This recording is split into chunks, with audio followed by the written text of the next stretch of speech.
যোৱাটো ভিডিঅ'ত মই আপোনালোকক কৈছিলোঁ যে ষ্টাৰ মেকাৰৰ পৰা নিজৰ যিটো গান সেইটো কেনেকৈ আপোনালোকে ডাউনলোড কৰি ল'ব পাৰিব। এইটো ভিডিঅ'ত আপোনালোকক দেখাম নিজৰ গানটো কেনেকৈ ডাউনলোড কৰি লোৱাৰ উপৰিও মই এটা গান গাইছোঁ কেনেকুৱা হৈছে সেইটো আপোনালোকে কমেণ্টত জনাব যে মোৰ গানটো যে কেনেকুৱা হৈছে, আৰু আপোনালোকে ঠিক তেনেদৰে মানে নিজৰ গানটো আপুনি গাব পাৰিব। আৰু ছেটিংবিলাক এইটো ভিডিঅ'তে মই আপোনালোকক দেখাই দিম। ছেটিংবিলাক একচুৱেলি গানটো কেনেকৈ ডাউনলোড কৰিব লাগে, আৰু যোৱাটো ভিডিঅ'ত আপোনালোকক গানটো গোৱাৰ পাছত কি ছেটিং কৰিব লাগে সেইখিনি মই দেখাইছিলোঁ। আৰু এইটো ভিডিঅ'ত আপোনালোকক দেখাম যে নিজৰ গানটো নিজৰ মেমৰি ফাইলত কেনেকৈ ডাউনলোড কৰিব লাগে সেইটো মই দেখাম। আৰু মই যিটো গান গাম সেইটো আপোনালোকে কমেণ্টত কৰি জনাব যে হয় বোলে গানটো কেনেকুৱা হৈছে।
ষ্টাৰ মেকাৰৰ পৰা ছং ডাউনলোড কৰিবলৈ আপুনি চিম্পলি আপোনাৰ ষ্টাৰ মেকাৰত অন কৰিব লাগিব।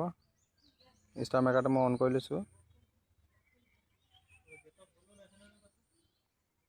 মোৰ এতিয়া নেটটো অলপ শ্ল' আছে।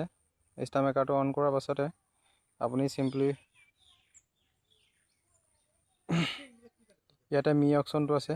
মি অপশ্যনটো আপুনি যিটো চুকত মি অপশ্যনটো আপুনি ক্লিক কৰিব লাগিব। মই আপোনাক দেখাব নোৱাৰিছোঁ। মি অপশ্যনটো আপুনি ক্লিক কৰিব। ক্লিক কৰাৰ পাছত অকণমান স্ক্ৰল আপ কৰিব। আপ কৰাৰ পাছত যিটো আপোনাৰ ছং আছে, ছংটো আপুনি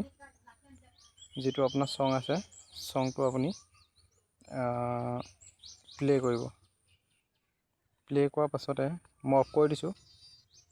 অফ কৰাৰ পাছত ইয়াতে আপুনি অকণমান স্ক্ৰল আপ কৰি পিনে ইয়াতে চাওক। ইয়াতে চাওক আপোনাৰ এইটো যিটো শ্বেয়াৰ বটন আছে, শ্বেয়াৰ বটনটোত আপুনি ক্লিক কৰিব। ক্লিক কৰাৰ পাছতে আপোনাৰ ইয়াতে কপি লিংক অপশ্যনটো ওলাইছে। কপি লিংক অপশ্যনটো আপুনি ক্লিক কৰিব। ক্লিক কৰাৰ পাছত আৰু কপি আপোনাৰ ছাকচেছফুল হৈ যাব। তাৰপিছত ইয়াৰ পৰা আমি হোম পেজত গুচি যাম। হোম পেজত যোৱাৰ পাছত আমি যাম ক্ৰোম ব্ৰাউজাৰত।